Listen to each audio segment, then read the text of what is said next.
सभापति जी, नहीं सुनिए, आज मैं I have given Pramod ji nothing will not record. सम्मानित Pramod ji, माननीय it will not go on record. सांसदों के इस सदन की कार्रवाई के दौरान दुर्व्यवहार को लेके बहुत दुखी हूं।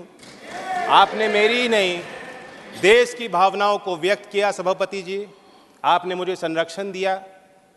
बड़ी अचंभा मुझे होती है कि हम चौधरी चरण सिंह जैसी शख्सियत को किसी गठजोड़ के बनने और तोड़ने और चुनाव लड़ने और जीतने तक सीमित रखना चाहते हैं। लेफ्ट, राइट, सेंटर में हम बटे रहेंगे तो ये देश के जो असली धरती पुत्र थे उनका आदर और सम्मान हम कैसे रख पाएंगे।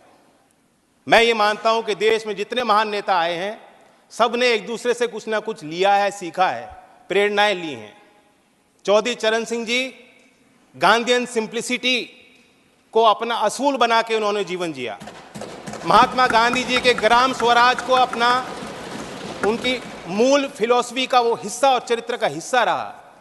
लाल बहादुर शास्त्री की ईमानदारी, नैतिक, उनके चारित्रिक गुणों को उन्होंने अपने अंदर समाया। इस सदन के माननीय सदस्य पूर्व प्रधानमंत्री एच डी देवेगौड़ा, जैसे इनकी राजनीतिक पहचान खेती और किसानी से जुड़ी हुई है, उसी प्रकार से चौधरी चरण सिंह जी की पहचान भी खेती और किसानी और कामगार से जुड़ी हुई है।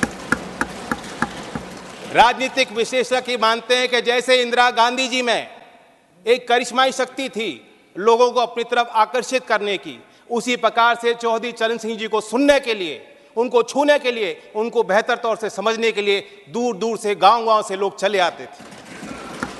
और मैं ये भी मानता हूं, 10 साल मैं विपक्ष में रहा हूं, कुछ ही देर इस सदन में मैं इस तरफ बैठा हूं, लेकिन मैंने देखा है कि 10 साल में जो आज सरकार है, इनकी कार्यशैली में भी चौधरी चरण सिंह के विचारों की झलक है।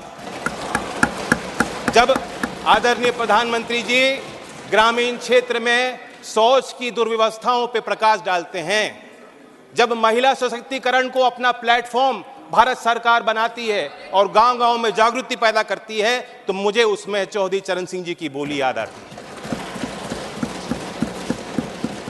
सभापति जी, हम लोग नेताओं को समझ नहीं पाएंगे अगर हम इसी तरह बटे रहेंगे। कुछ लोग, उनके अंदर भ्रम है, कुछ लोग ये भी कहते हैं, मानते हैं कि चौधरी चरण सिंह जी जाटों के नेता थे या सिर्फ किसानों की वकालत करते थे। ऐसा नहीं, वो विचारक थे और उनके इंटेलेक्चुअलिज्म पे जो टेरेंस जे बायर्स, जो प्रोफेसर थे oriental college in African studies London school में, यूनिवर्सिटी ऑफ लंदन में, उन्होंने किताब लिखी है चरण सिंह 1902 to 87 एन असेसमेंट। मैं उससे कोट करना चाहूँगा सर। चरण Singh did have incisive intelligence and he undoubtedly applied it to a continuing study of agricultural problems in Uttar Pradesh.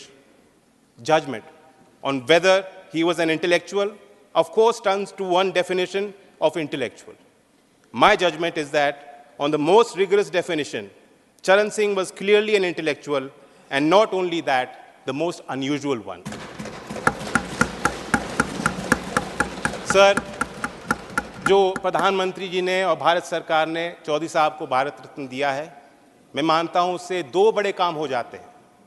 एक कि चौधरी साहब की लेगेसी को हम दोबारा इंस्टीट्यूशनलाइज करते हैं। देश के सभी विश्वविद्यालयों में पढ़ रहे छात्र, उनके अंदर आपने एक नई जिज्ञासा पैदा की है। गाँव में पल रहे नौजवानों के अंदर एक नई जिज्ञासा और भावना आपने पैदा की है। देश के अर्थशास्त्री और मुख्यधारा में जो लोग नीति निर्धारक हैं, आपने दोबारा उनको कहा है कि चौधरी चरण सिंह को आप स्टडी कीजिए, अपने स्टडी में शामिल कीजिए, अपने अध्ययन और विचार अनुसंधान में शामिल कीजिए। दूसरा बड़ा काम जो भारत सरकार ने किया, भारत रत्न देकर हौसला बढ़ाया। मैं मानता हूं कि ये एक महज पुरस्कार नहीं है, सबसे बड़ा सम्मान है। और मैं जानता हूं कि आज की जो जीवन समस्या देश के सामने और चुनौतियां हैं, किसानों की समस्या हैं, भारत रत्न देकर उनका हल नहीं निकलता। लेकिन आने वाले सालों में झोपड़ में पैदा होने वाला व्यक्ति जब वो कहेगा अगर मुझ जैसा चौधरी चरण सिंह बन सकते हैं, भारत रत्न उनको मिल सकता है, तो मैं भी अपनी समस्याओं का समाधान खुद करने में सक्षम हूं। ये बहुत बड़ी जीत हासिल हुई है।